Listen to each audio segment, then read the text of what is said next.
Hello everyone, and welcome to the Flora Files, where we dive into the world's most fascinating plants and fungi, one species at a time. Imagine you're walking along the edge of a wetland in late summer. The vegetation is dense, nettles, jewelweed, bulrushes, all a tangle of stems and leaves crowding the water margin.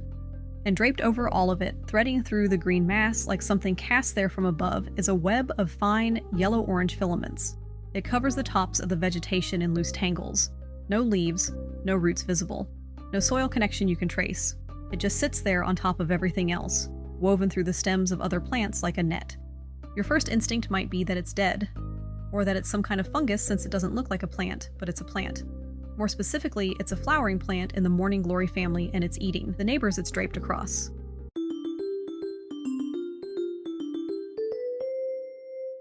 This is Cuscuta gronovii, also known as swamp dodder or scaldweed. The genus Cuscuta derives from the Arabic word for plants that entwine other things, which shows that this plant has been recognized and named across cultures for a very long time.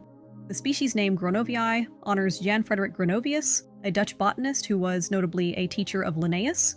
Carl Linnaeus is that guy who came up with our modern way of naming things, also known as taxonomy.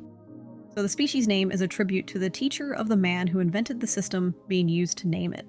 Taxonomically, Cuscuta gronovii belongs to the family Convolvulaceae, the morning glory family. That's a genuinely surprising placement if you've ever looked at a morning glory vine with its large heart-shaped leaves and trumpet-shaped flowers. Dodder looks nothing like that. It was long treated as its own separate family, Cuscutaceae, because of how morphologically different it is, but molecular work confirmed it belongs in the morning glory family, so that's where it now sits. The folk names for Dodder are pretty fun, and they include strangleweed, scaldweed, devil's hair, witch's hair, and beggarweed. A plant that accumulates names like that has clearly made an impression. In some regions, it was called love vine instead, because the tangling, clinging growth habit gave it a romantic rather than sinister connotation. But it has basically been a recognized nuisance for as long as people have been growing crops near wetlands. Physically, it has thin, wiry, yellow to orange stems, sometimes tinged reddish with age. No functional leaves can be found, but there are sometimes minute scale-like leaves, but nothing capable of photosynthesis. No roots in the mature plant either. The flowers are small and white with 5 petals and are produced in dense clusters in late summer. They are actually rather pretty up close. After flowering, they produce small round seeds that overwinter in the soil. But no leaves and no roots does present an interesting problem. How does Cuscuta gronovii survive? It is known as an obligate parasite. It has essentially no photosynthetic capacity of its own and is entirely dependent on its host for water, carbon, and nutrients. To understand how Dodder works, you need to start from the seed. Cuscuta gronovii seeds overwinter in the soil and germinate in spring. At that moment, the seedling looks almost like a normal plant, with a small root anchoring it to the soil and a thin stem growing upward. But the clock is ticking. The seedling has no photosynthetic capacity we're speaking of, and the seed reserves are tiny. It must find a suitable host and successfully attach to it within days of germination. If it doesn't, then it doesn't make it. During this window, the stem performs slow circular sweeping movements, rotating as it grows, maximizing the volume of space it samples. It's searching, and it's not searching blindly. And a landmark study published in 2006 by Runyon, Mesher, and de Moraes demonstrated that Dodder seedlings locate host plants by detecting volatile organic compounds, or basically by smell. Every plant releases a characteristic blend of VOCs, and the Dodder seedling can detect these in the air and grow preferentially toward the source.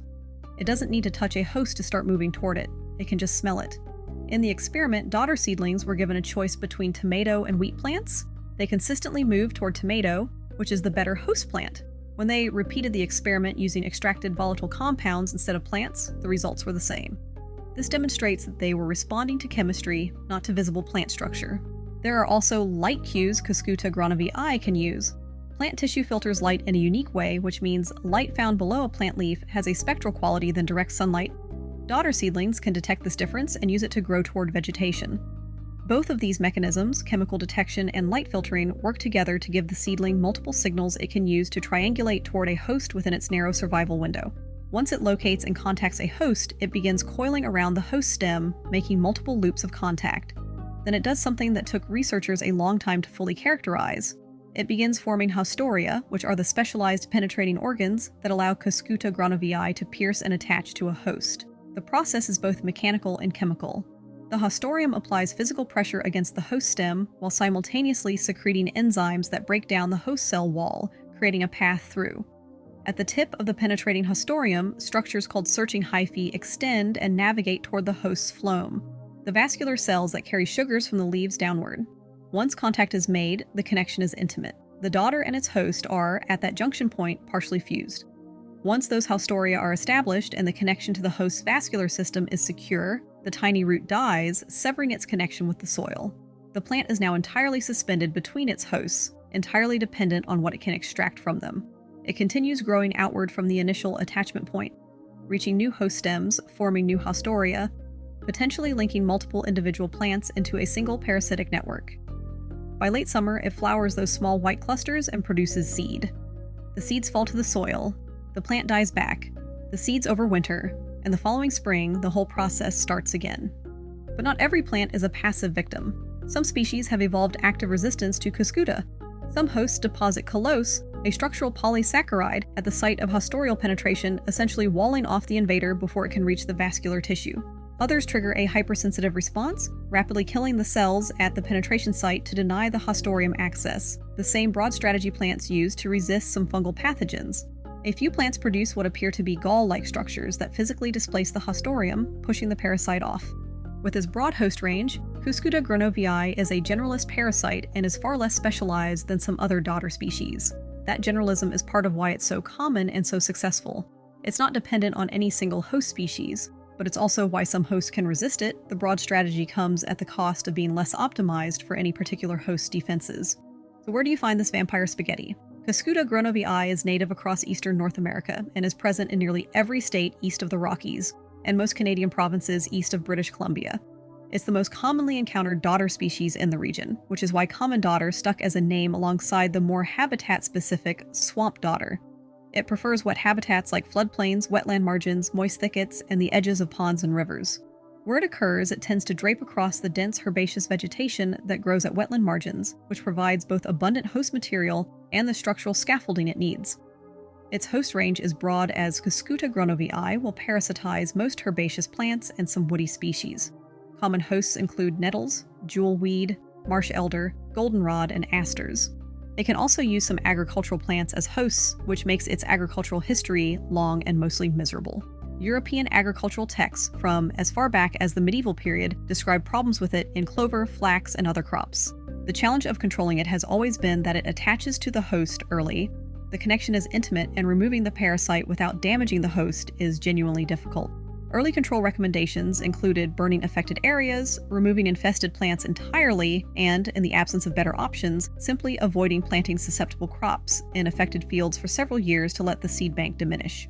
One important thing to note here is that while dodder can be a pest, it is not an invasive species. It's a native parasite playing an ecological role as part of wetland ecosystems in which it evolved. It does cause agricultural problems. It's a documented pest in cultivated cranberry bogs and carrot fields, where it can cause serious damage. But in natural habitats, it's simply part of the system. I just wanted to make this note since I had been focusing on invasive flora recently. But back to the yellow thread in the wetland. Draped over the nettles and the jewelweed, going nowhere in particular and taking everything it needs. Cuscuta gronovii has abandoned the standard plant business plan so completely that it barely looks like a plant anymore. With no roots, no leaves, and no photosynthesis, it's a true parasite that sucks the life from its host. It finds its food by smell, and it drills into it chemically and mechanically. It's not a villain, but a native plant in a wetland, doing what it evolved to do. It just evolved to do something genuinely strange. Thanks for watching the Flora Files. If you enjoyed this one, please like and subscribe. It really does make a difference for the channel. Drop a comment telling me which plant or fungus you want to see next, because there are thousands of remarkable stories still to tell. I'll see you in the next one.